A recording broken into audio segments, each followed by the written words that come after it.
What's up? This is the NXL Windy City Major layout, and we're going to take a look at it right now. All right, so first things first, we always draw the zones to figure out where we would likely find people in a breakout, and I drew these beforehand.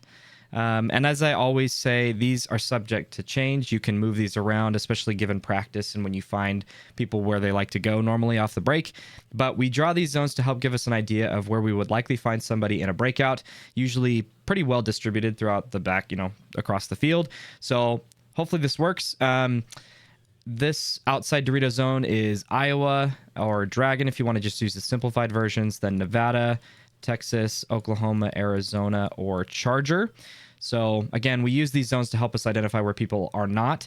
So if somebody is not in the Arizona or Charger zone, that's where we could tell our teammate that so that they could wrap and go all the way down the field, right? It's to help elevate our paintball IQ and increase our decision making. All right, so with that out of the way, let's look at the back line for both sides of the field to see where there are gaps and interesting angles to take off the break. So we'll look at the snake side first. The first thing that I notice is as you use this juice box, you can actually see both sides of the field pretty well off the break. I would imagine that this gives a lot of routes up to the center of the field if you use this. And again, you have choices to shoot either side, which is great. If we continue out further, you obviously have that heads up battle right there. There is a little bit of a gap here from the home. I'm not sure how much of an issue that's going to be. Again, as always, these guns up layouts are not exactly what it's going to be at the tournament or even at the field you practice at. And then as you continue out further, it doesn't look like we have to worry about the home as much anymore. We do have a corner can to get to. But now that juice box is a bigger issue if they look our way. So something to be aware of. As we come out to the snake corner, it is a true wire. So we'll look at that a little bit further when we look at the snake side of the field. Now let's take a look at the Dorito side. So we'll notice that the Dorito side is a bit more exposed than the snake was. We do have to worry about that cross-field shot that we saw from the juice box's perspective, excuse me. So this is a cross-field shot that we would definitely have to worry about as like a number 2 heading out to the Dorito side. And if you decide to take the route up into the baby Dorito, that's also something you would have to worry about if that guy was shooting your way. So something to be aware of. And then as we continue further, you can see that gap still exists from that juice box over towards the Dorito tower. So that's probably where they'll be shooting if they're trying to shoot for the runner going wide, assuming that they use that zone to shoot. I don't think we would have to worry about the baby Dorito beating us and then shooting. But it is also a possibility that you come out here to this baby Dorito, you blind the home, and then you shoot heads up in this big gap. Obviously, again, depending on what this guy is doing. That's a big what if, right? You can't really do this unless that guy's not shooting at you. As we continue further out then,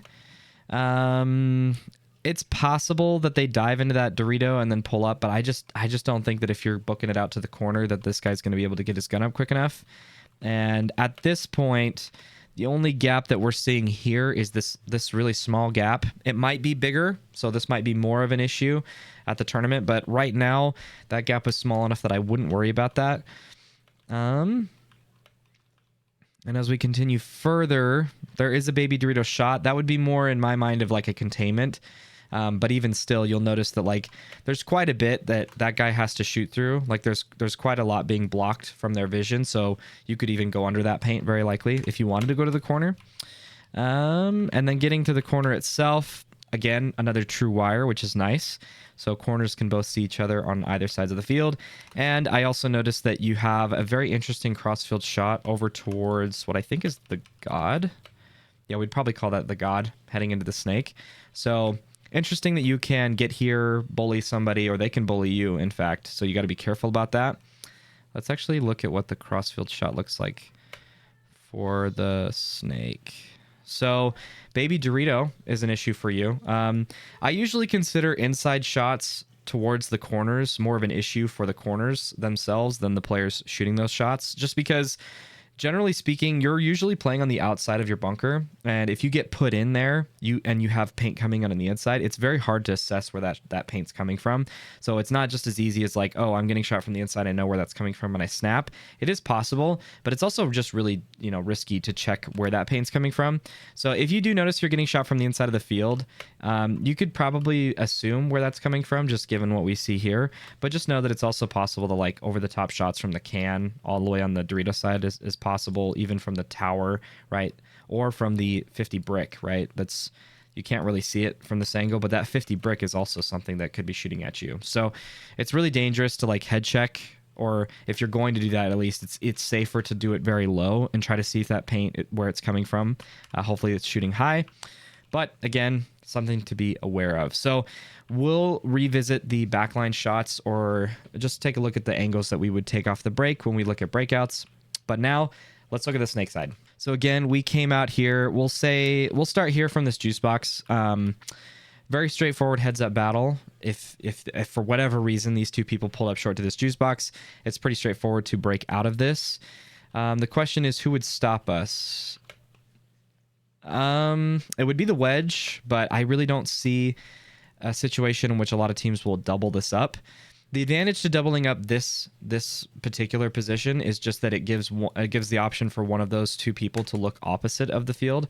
The issue is that you're both contained by the same gun, right? Because this is the same lane, one person shooting this direction is dangerous for both of these people. So you can get contained by one person. So that's why I feel like if you're going to do this, you'd probably need to send a snake guy wider than this. And then you could have whether this guy's got any shots towards Dorito way, which it looks like there's some gaps you could hold, or if this guy wanted to get up closer and maybe bait out some kind of move up to the 50 Dorito.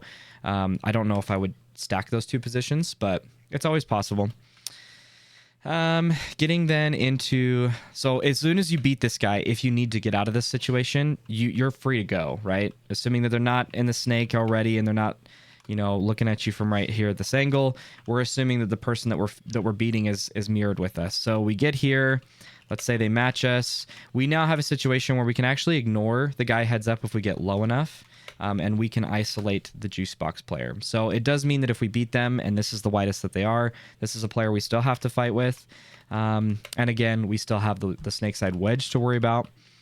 Otherwise, if we decide to stand tall, we actually have a lot of visibility into the heads up stuff that's going on, which is great. I actually really like this bunker in this position. You have visibility of the corner, this we'll call it the God bunker, juice box, wedge, and a little bit of what might be going on in the snake, depending on if they're coming up over the top. But it does mean that all eyes are pointing to you in a lot of cases, right? Like the snake's probably looking at you, the corner would be looking at you. Like there's just a lot of bunkers that are looking at you, and you don't know where that paint's always coming from. So it can be risky to head check. You have some okay cross shots. I'm not suggesting that you shoot these, but you do have some okay pressure you can apply to that Dorito side corner, as well as maybe a gap to hold if your Dorito side needed a containment really quickly. So if you're struggling to get into the snake, maybe you're both locked up in this God bunker, you want to be more productive, you could certainly shoot on the inside for just a moment. The one thing I'm noticing that you can't do is you can't protect anything that moves up the middle, right? So a lot of times middle players will like to move after the first 10 seconds of a breakout. That's usually, or many times, the safest time to be moving up the field. So a breakout happens, people get to their bunkers. Just after that, the middle player punches up the middle. And the reason is because usually people who go, you push wide and then you play heads up. That's oftentimes the case. If there's a particular move that people want to stop, then their front players will go to the wide bunker that they can, and then they'll look inside to find that move. But in this case, if I stop at the God, I can't see anything. So we'll take a look at other options to see the middle push, because the middle push is going to be very easy to do, in my opinion, given this juice box right here. So really the only gap that you have to worry about is the one that you have to fight through heads up anyway. And there is a little bit of a sliver that the home can shoot you from, but I don't think we need to worry about that. But we'll talk about that when we talk about the middle here in just a second. So, all right. So assuming that we put in the only guy that could probably stop us, which would be the juice box. Even the corner is an issue if he stands tall. If they get wider than us and they're in the corner and the juice box, that's a pretty bad position for us to be in, just given the fact that the corner can wrap and shoot at us. So hopefully that doesn't happen. But even if they're in the snake, I guess the snake could stop us as well. So really try not to lose this battle. Or as always, if you're both mirrored up, if both front players are mirrored up in the god, you see them make that move, you need to immediately put the guy in behind him and then try to match it if you can. So in any case, we'll call this snake 1. You get to snake 1. Nothing productive, in my opinion, is coming in from this inside shot, with the exception of, again, protecting that middle move up, that delayed route up to the middle. But as you'll notice, like a lot of the times, I feel like teams aren't going to go from here all the way to the 50 brick. It is possible. I do think that will happen. And who knows? Maybe I'm completely wrong. It'll be way more common than I think.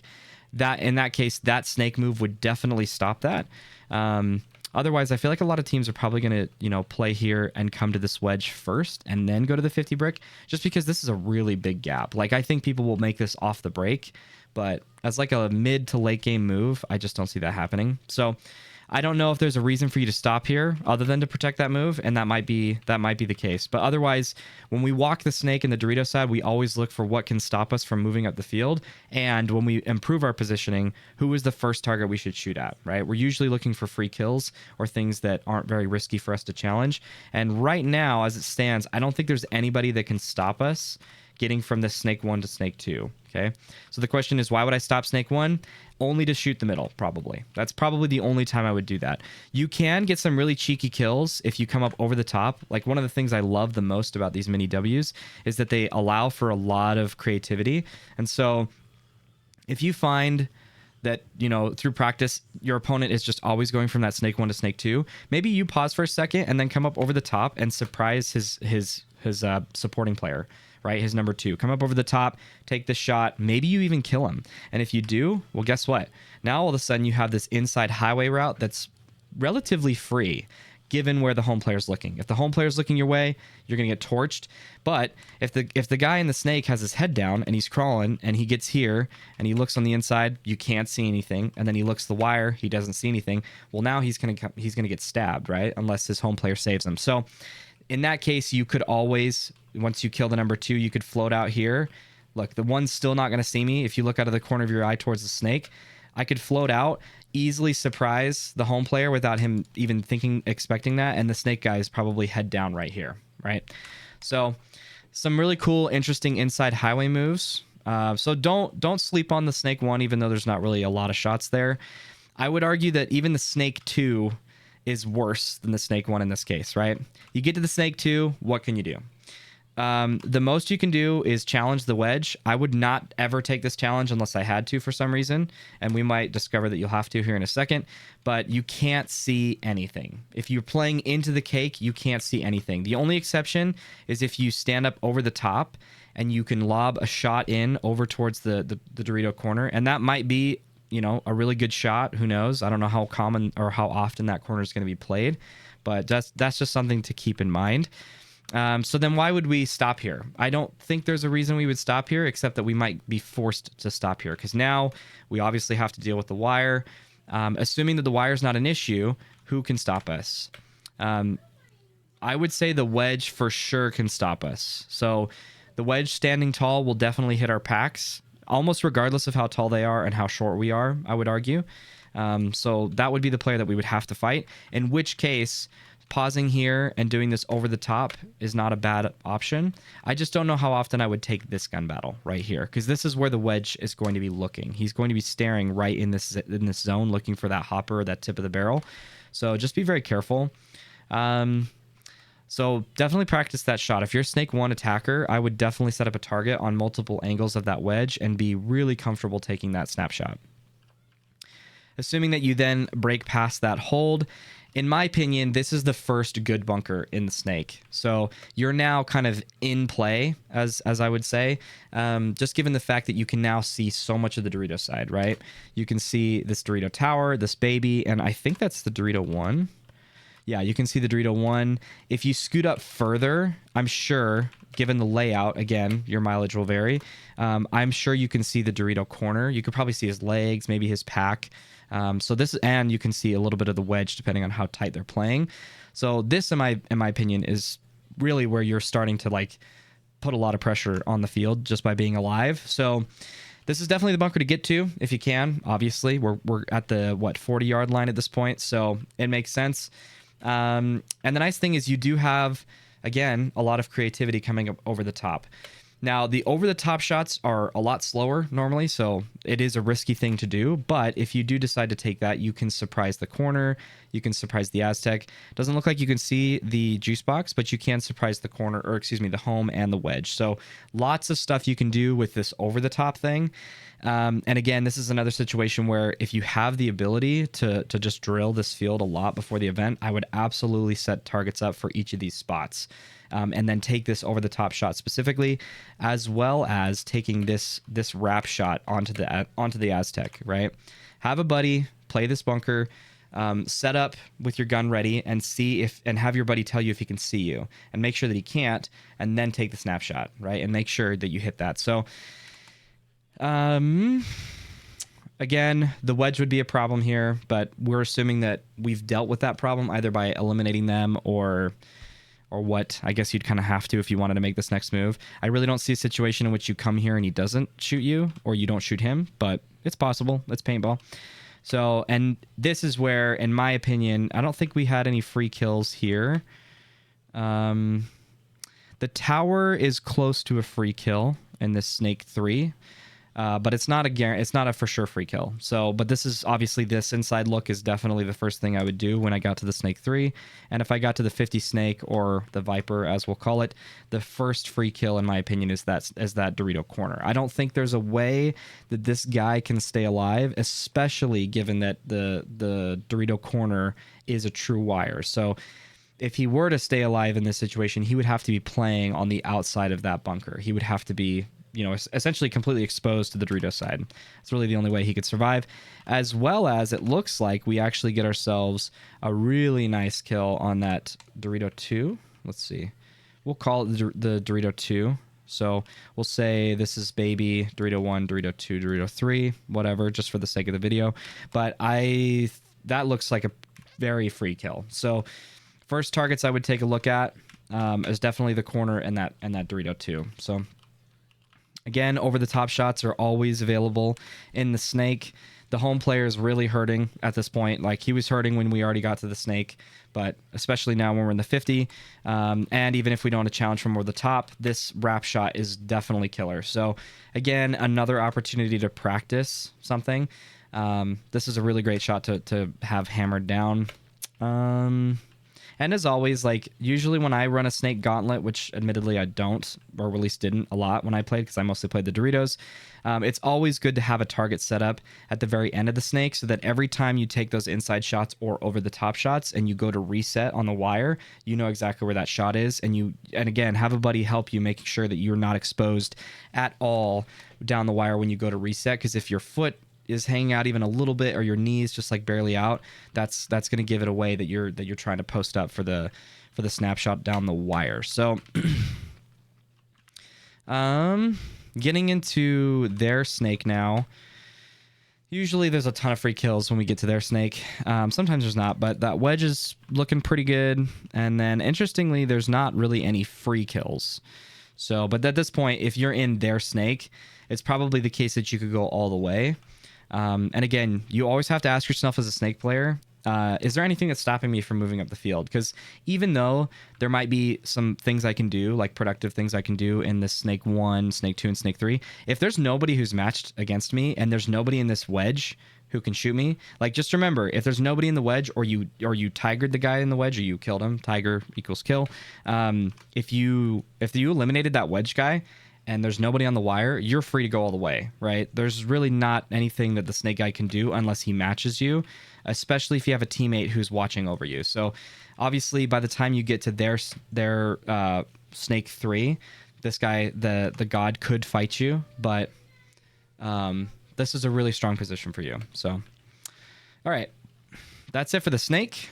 Let's now take a look at the Dorito side. So we already looked at the baseline here. I think a lot of the creativity off the break is going to come from this gap, this zone right here. I think there's a lot of routes and angles to take. I would actually, well, I say that, but now I'm realizing that this side is also just as creative. So I guess there's not. It's pretty equal on either sides, really. There's a lot of opportunity for either of these players to shoot either direction, which is nice because it frees up our home player to support whichever side needs that, and obviously whichever side they can see. But the biggest thing we notice between these two is that this side is way safer than this side. This is the risky side. This is the safe side for sure. I think because of that, we'll probably see more crossfield shots coming in from this side, looking this way, than we will this side, which would mean that the home player would need to support the snake. We would need a gun dedicated to the snake. So we'll take a look at those shots when we look at the middle here in just a second, but because obviously you can see that the home can shoot the Dorito way, but that's a pretty tight shot. So, and the pro division, semi-pro, even division 2, it's going to be a lot harder to survive that. But division 3 and lower, I think you'll be fine getting out of this spot, no problem.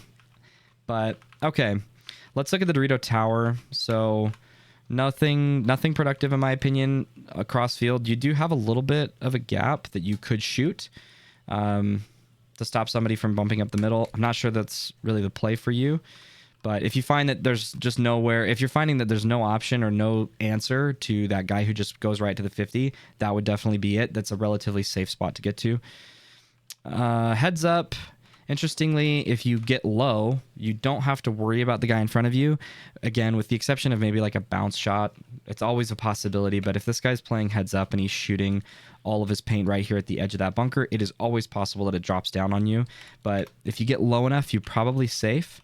But this is just a pretty straightforward challenge to beat somebody, to get out wide, and the home can't see you. So what's nice is both sides for, we'll call it the number 2s really, because both the spots that we've looked at are really for the like supporting players' positions. But the shots to take to get out of those initial containments, both from the Dorito side tower right here and from the snake side juice box, they're both pretty straightforward. So that's pretty good.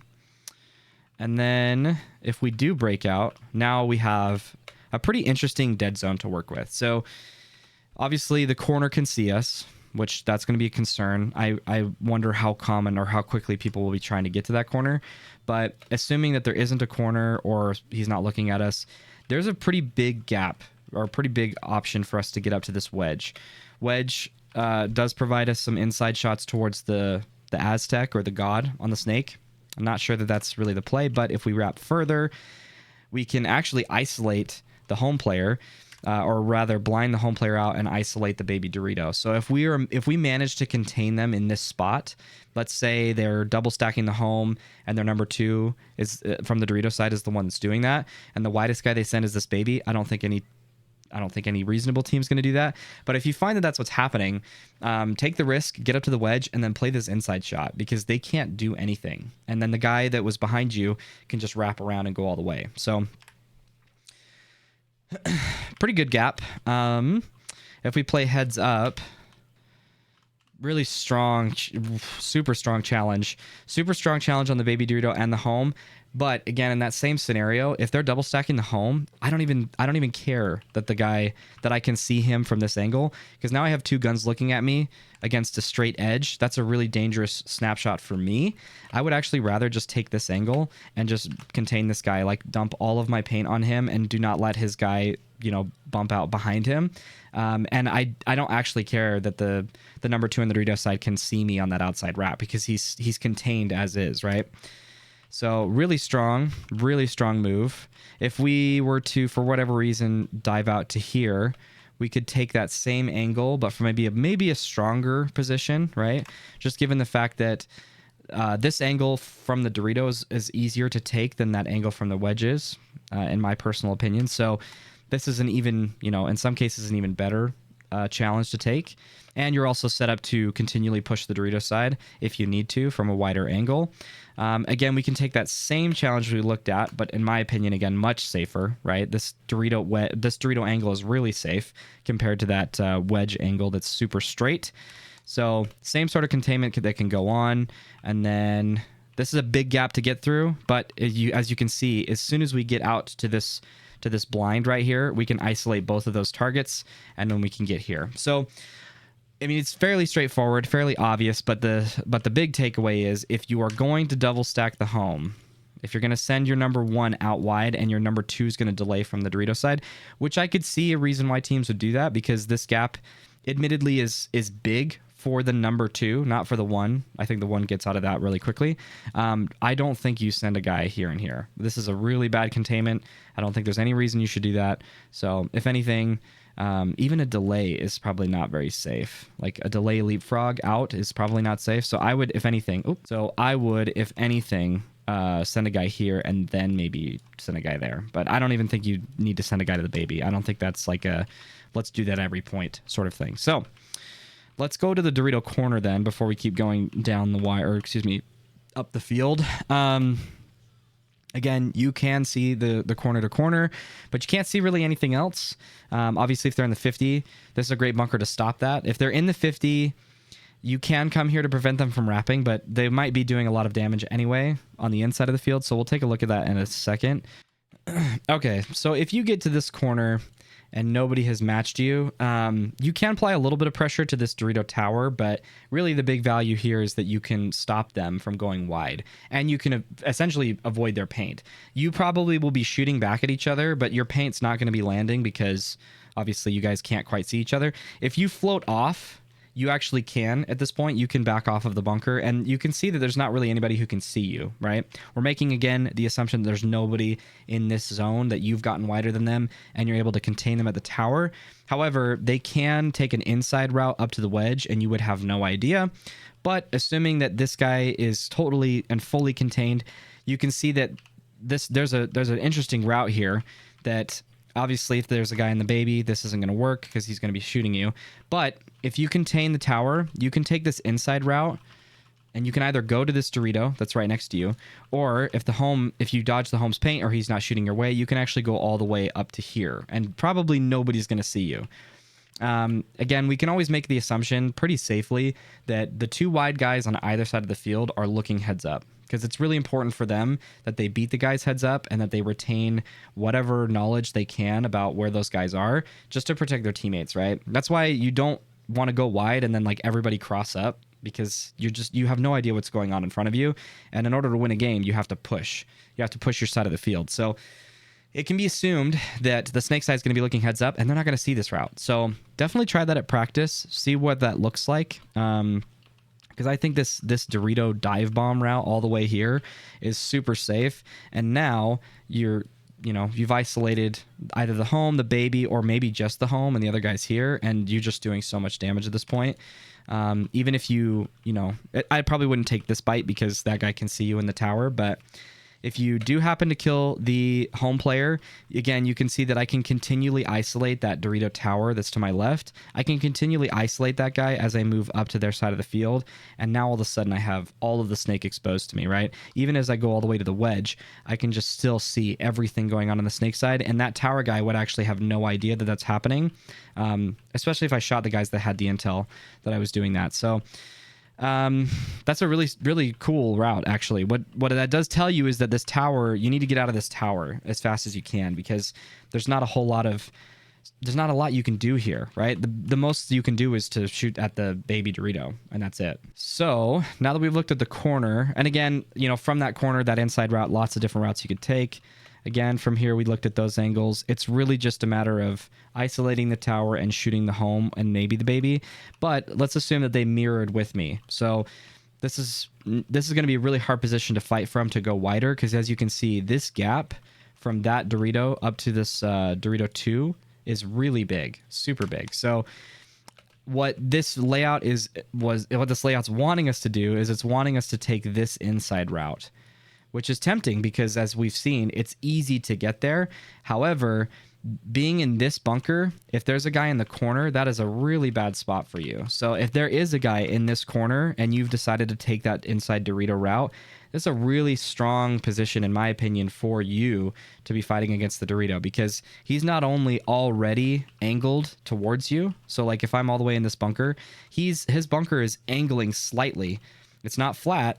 It's not flat like this. The bunker's angling slightly towards him, so you're already having to get really into that bunker. But now you're further up the field, and the snake can see you as well. So depending on where the snake is and what they're doing, they might be able to shoot you in the back. So don't take the bait if you can help it. I do think that this outside Dorito and quickly getting up to the 50 is the safer route. It's just safer in that when you get there, you're safer, but it is going to be harder to get there because the gaps to get there are really big. Like all of these gaps are super, super big. So it seems to be that the safest route in some cases is this inside one, except that you can get stuck. That's the biggest issue. So if you're able to blind, so if you do shoot the home and the baby's not looking at you or there isn't a baby, you can take this bite, but that tower is going to still be an issue. So you'd have to dive very quickly, get underneath the paint, whatever the case is. Inside shots are definitely there, but as you remember, the snake has a really, really good kill onto you. So trying to see where it is now. Oh, I think it's the wrap. Maybe I don't know. I remember there being a shot that was like really, really there, but let's actually take a look at it really quick because I remember it. Maybe it's just this shot right here. Let's keep going. Let's finish up the Doritos and then we will take a look at the middle. So inside shots are okay. Only in that you can see the home and the juice box on the snake side. I guess you can actually see you can see quite a bit from this position. So not a bad bunker to get to just apply a lot of pressure, but I would definitely try to move out of here because it's just not a great, you're really exposed to the snake is really the biggest issue. So if we can take this next move, it looks like we can if we look on that inside first. If we get here, now we're just applying a ton of pressure to the guys in front of us. Again, this is one where I would set up targets in each of these spots. I would set targets here and the tower, or excuse me, the corner and the tower. I would set four bunkers up here, and I would get really comfortable snapping and making sure, again, that foot, wherever you set that foot, that they can't see it, but you're lined up perfectly to take that snapshot.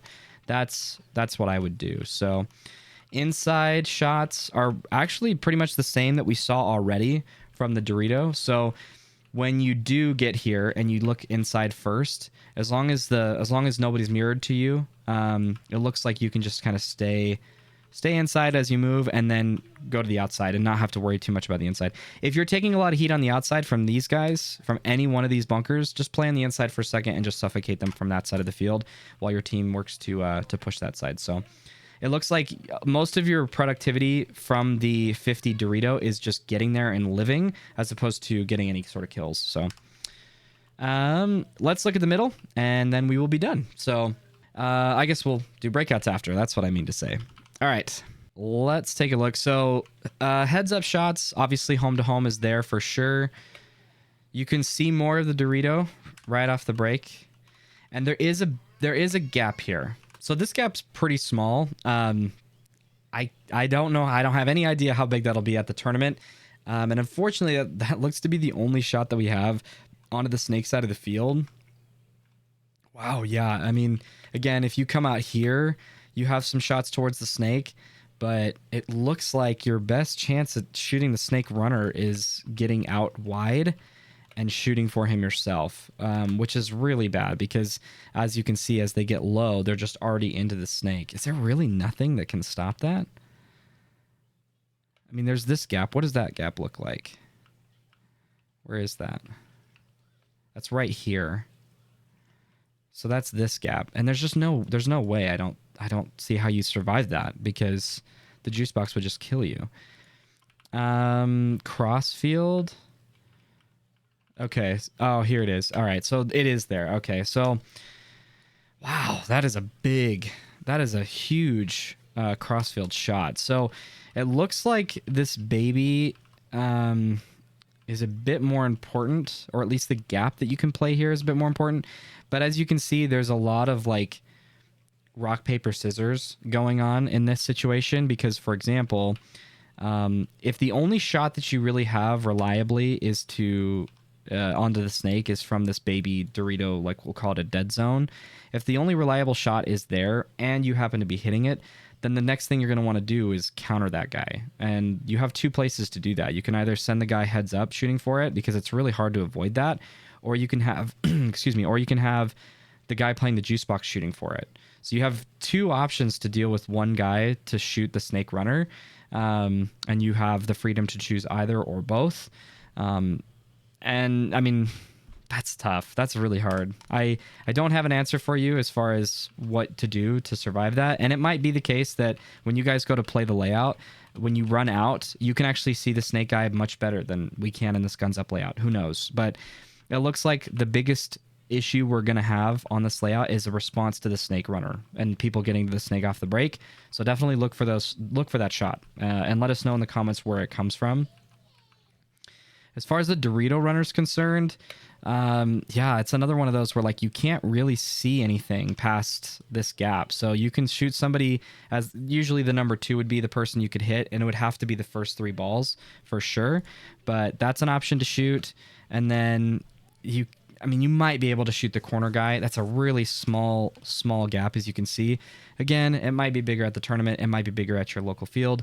But otherwise, you really don't have gaps to shoot afterwards, and you're giving up a lot of ground to stay here and do that job, right? If I decide, oh, I'm going to stay at the home, my only option is to keep them out of this Dorito, but they can go to the wedge. They can go to the corner probably. There's a lot of spots they could go. So... that's brutal. That's really brutal. Okay, getting up to the baby.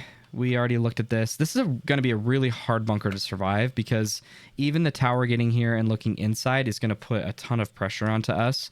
So I'm not sure how often that will be played. If we are able to get out of that somehow, I mean, yeah, there's just all eyes on the baby. That's tough.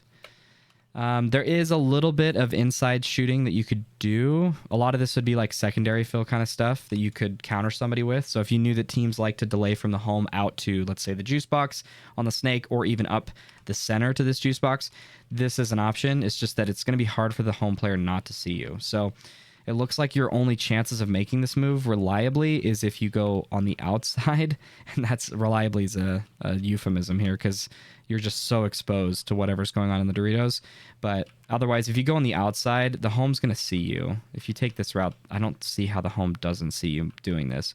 So assuming you get to the tower, let's just take a look. You have pretty good gaps. So you could surprise this guy who tries to fill out if he only plays heads up. You could surprise the corner who tries to take an outside route. Or again, this Dorito trying to take that big bite. Remember, it's a big bite.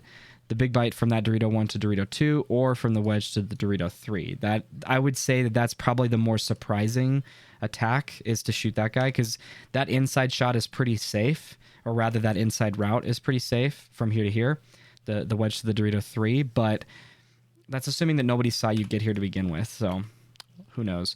Nothing really productive on the snake side, and you're very exposed to the snake. So if they get to that snake 3, you're toast. There's no way you survive this. Even if they're in the snake 2 and they hear that you're in this bunker, they can come up over the top and just roast you. There's just not much you can do to survive that. But interesting, with these 2 pins put together, again, it will depend on how tightly put together they are. This actually is a playable spot. And I looked at this a little bit earlier. There is an opportunity to set up a trap. That exists almost always when you go up to the middle of the field, assuming nobody saw you. But what's interesting is you can actually use this as kind of a relief if you want to shoot the snake side and you were in this 50 brick. So if you're in this 50 brick looking snake, you can't really see a whole lot. You can see the corner, but let's imagine that they're in the god and they're just kind of hanging out and they're maybe doing a lot of damage to your guys' heads up, or they're preventing your snake from moving. You can actually come out here, assuming you check off the home, right? You have to know what's going on in the Doritos to do this, but if you see that there's nobody looking your way, you're kind of lost in the middle, you can actually come out here and then you can surprise this guy. So you can either wait till he tries to make a move, or almost always people will try to play this over the top, or they might feel really confident that they can look on the inside because you can't see each other, right? Even if they know that you're at the 50 brick, they might take an inside shot towards the snake because they think, oh, this guy can't see me, so I'm safe. Alternatively, if you're in this 50 and you still wanted to do something on the snake, or rather that god player was still blocking a lot of what's going on your snake side, you can actually just float up and use this wedge similarly to what we did on the Doritos, and you can get a ton of kills on the Dorito side here just by floating, and then you can come run this dude down, or you can just play right here. I probably wouldn't take this outside shot if he's in the god, but I would just go on the inside. But that's an option. Of course, as always, if you're tall enough, there's a ton of stuff you can do over the top of this bunker, and to me that's probably the most value you'll get from this. I think that you can do a ton of damage towards the Dorito side. Like if the home is stuck, let's say you have a pretty standard breakout, but you take the bite up the middle and they don't, you can do a lot to pressure the middle player, because a lot of times they'll actually be looking past you. You'll see where the tip of the barrel is, or where their paint's flying, and it's, they might not have any idea that you're here, and you can, for the most part, stare at them. Because let's assume that there's a guy in this, let's assume there's a guy in the tower, there's a guy in the corner, and there's a dude here, and then whatever's going on the snake side. Well, it's, again, we make the assumption they're probably not going to look on the inside of the field to check me off unless they heard that call, right? But you can't stay on this job forever, but it's an option to pluck somebody out of the middle. And then once that happens, it opens up a lot of stuff up the middle, right? I come here, come to the tower, completely isolate the Dorito side, and see what's going on in the snake. So, I think the only other bunker we didn't look at a ton was this wedge. And then I think we're good to go to breakouts. So, that home player is a problem here for sure. So if you decided to, you can float off and shoot towards the Dorito corner, which is kind of nice. You'd have to make sure you're pretty tight. Home player can shoot at you. That's a pretty decent shot. But if you wanted to go from here to the 50 brick, you'd have to definitely check off the home. And of course, the guy in the juice box if he stayed there. But snake stuff is still there, still an issue, as always, when you're trying to make those moves. And I think the snake is going to be the person that's going to kill you, because they don't have a lot to do. If the snake player is stuck, you guys always have to remember, if you're containing the snake player, and let's say you say snake 2, right? And you guys all know, if you're playing and you see you have a teammate that's in the snake wedge and he's shouting snake 2, as long as he's alive, you know that he's containing the snake 2, right? There's no reason he should not be able to contain that guy.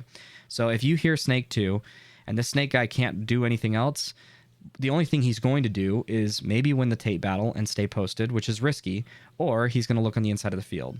Now, for you, fortunately, there's not a lot he can see. There's really nothing he can see here, and he could always come up over the top, but that's a little different if he got to the snake 3, right? If he gets to the snake 3, well, now that inside move is not safe anymore. So, and rather that the snake 3 is free to shoot cross field. So, okay, that's it for each side of the field. So let's take a look briefly at just some breakouts. I've said this before, I don't love to do really comprehensive breakouts, because the truth is I haven't played this layout. So you guys probably haven't played this layout by the time you're watching this. So this is all just based in theory. And I would rather give you just at least some things to try going into practice, than to say, do this exact breakout, because everybody else is going to be trying crazy things. So, from what we've seen, at least from what I can tell, again, it's always possible that there's a different angle that I just didn't see, but it looks like the only answer to shooting the snake off the break is this guy. And that sucks. Or the alternative is that this dude gets out to the juice box and shoots over the top and hits that runner as he's moving, but you just have a lot of stuff that's blocking it. It's a really hard shot to do on the move. But otherwise, it looks like getting into the snake is not the problem. Fortunately for us, the only thing that really, fortunately for us, the thing that stops the snake is a move that's not that hard to make, which is this up the center route, right? This move up here is not that hard, and the only thing that's going to stop it is anybody who's mirroring you, which then means that this mirror to mirror battle is really, really important, and that the way that you slow things down is that you put enough pressure on this person to not let them move, right? If we are able to do that, then it actually makes this crossfield shot a bit safer, okay? Because the juice box player's priority is to get to the wedge to stop the snake push, which means he's not looking at us. Now, it is always possible, against good players that they can do both of those roles at the same time, or at least within that breakout window. So it's always possible that a player runs out to this bunker and he shoots, several balls, maybe 3 to 5 balls at you as you're trying to play this dead zone. And then as soon as he comes here, he plays heads up. It's always possible. The advantage for you, if you're the juice box player mirroring that guy, is that you will have outside dominance if you don't do that. Obviously, the alternative is that he doesn't care about that and he actually just eliminates your Dorito player and it's a 5-on-4. And then you still get stuck here, right? Because then he immediately switches heads up. So if you notice that you won this battle, it's really, really important to get out of it quickly. The only thing that sucks is that even if you win, let's say you beat the guy heads up, you get to the wedge, and now you're doing your job where you're stopping the snake. Well, this guy doesn't have anybody shooting at him heads up. So he can now just do the same thing. But as I think we saw, the home player does have the shot. He does have, is that true? Is that the shot? Yes, it is. Okay. So the only thing that we have going for us is that the home player can just dump a bunch of paint through this gap, which makes it then very, very hard for us. So that's what this looks like from right here. That stops this gap. Okay. So it's a lot of if A then B. I kind of feel like the meta of the field is probably going to be, again, this is maybe early in the tournament or as teams practice this layout. I really feel like the play is to get to the snake off the break, have the home player shoot for this gap, which then slows down what our juice box player has to do because he doesn't have to get to the snake right off the break, right? Which then allows him to shoot for the baby guy, which then, this is so funny. So we then have a gun onto the Doritos, which then gives a little bit more freedom for or rather than it gives this guy the option to shoot for the snake, right? Again, the biggest issue to all of this is that cross shot that comes from this dude. That's the biggest issue you're going to run into. So if it were me, this is a 50-50 in that you both have to challenge each other as you run out. So these two are always, I think off the break, always shooting at each other. Right off the break, you're always shooting at each other. And then what you do after that just depends on what you want to accomplish. But I think for the most part, once this person gets to this spot and he's blinded, he's going to shoot here. And then once this person gets to this spot, he's going to shoot heads up. But again, you're stuck, right? If the home player decides to stay on this gap, you're kind of stuck, which is okay. It's okay for a second because then it dedicates the home player's gun towards the snake. But the last thing that's going to really suck for you if you're the guy playing this baby Dorito gap is the dude that is running out to the tower. The guy that's running out to the tower is going to open things up if he hits that shot on you because now off the break you have two guns shooting for this guy. Now remember, the reason why we want this person is just to shoot the snake. If we have a better answer to shooting the snake, don't send a guy here. Don't send a guy to that gap. It's not livable. I think you can still see the snake if you're in the bunker, but it's hard, right? Like you're getting shot by two guys, one from the tower and one from this juice box, and you have to like float way back. And you can still contain him. You can still shoot that gap, but now you're talking, that's hard. Even if you hit the guy, he might be sliding and he slides it right off, right? Like that's a really tough spot to be in. And now, after the dust is settled, you're in a bad spot. So it's a lot of if A then B. In my opinion, the highest priorities are to finding a solution to getting out of this spot more than it is to shoot the snake guy. If you can get to the wedge before the snake guy gets past the snake 2, it's fine. It doesn't matter that they got to the snake. So allow people to get to the snake. Just see what shots exist. But try to find a solution to get to the wedge as fast as possible. If there's a home-to-home shot, so for example, if you find that people are just shooting this shot constantly, is there an inside shot home-to-home that you could maybe pluck somebody out of or out from, right? What happens if the home player is looking right here off the break every time? What can't he see? He can't see any inside middle move. So for example, if this juice box player comes here and he's looking Dorito way, and he's owning this guy or whatever's happening Dorito side, well, now all of a sudden he can go here. He can run all the way to the 50 brick, and now he can surprise the home. I wouldn't take this shot, but he can come up over the top and surprise the home player. So It's not to say that the home can always do that and not be punished. You just have to get creative, but that's where a lot of the if A then B stuff is going to come into play. But just change it up. In my opinion, try to get to the wedge as fast as possible. If that's being stopped, punch up the middle off the break. That's what I would do. As far as let's look at the Dorito side. What I think Dorito 1 players should be doing, or probably just testing to start. I think the corner is really safe. I think the corner is a very safe route. I even think this Dorito is really safe. So we obviously saw that if you get out past this gap, you can just go all the way to this Dorito. I just think that this is going to be a trap. I think that's a trap, because if you, as the number 1, go here and their number 1 goes here, you're in a really bad spot. So I would almost, this is where, again, the number 1s and 2s don't work as well. I think that you send a player here and you send a player here just to play and see. And then whoever can get out of these spots, you let that guy be the attacker. So the 1-2 punch is always good. Having somebody behind you to help support you is great. The issue is this guy can't really do a lot for you on the wire. And the only value he's going to add is like wrapping, and that's fine. But a lot of the people that you need to contain are really from these bunkers. Like, you can't see those people except if you're in one of these bunkers. So this is a great position to get to set up for this. Know that at least it seems that a lot of the value you're going to get out of pushing up to the 50 is just being alive and applying pressure through your body. But it's not going to be like you get to the 50 and you get a bunch of free kills. So there's certainly kills to get from the snake side for sure. But okay, so that's probably, the number 2 I feel like can do a lot of stuff in these bunkers. We'll call it these 3 bunkers: the tower, the baby, and the home. Just remember, do not do this, in my opinion. I don't think you should ever do this. This is a really easy way to get contained, really easy way to get stuck. I don't even think that this is that great. I feel like just this baby is really, really rough to get into.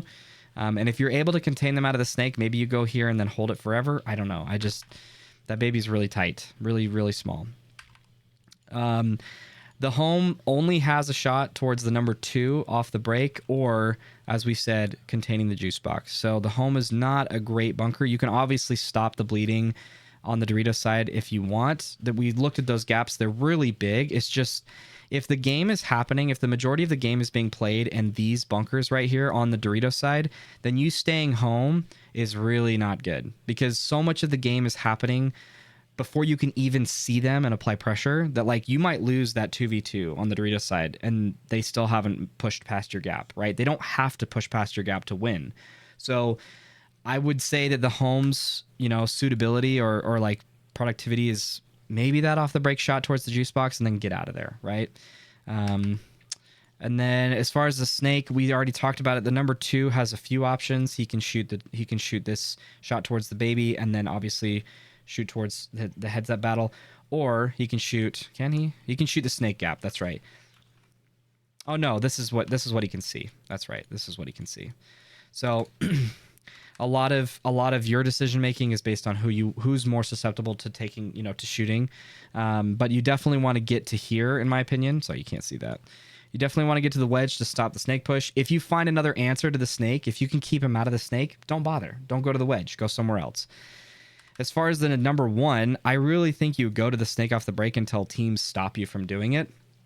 The only thing that's going to suck is that if you're in this position and your snake buddy dies, you're in a really, really bad spot. So the only alternative is for your 3 to fill out.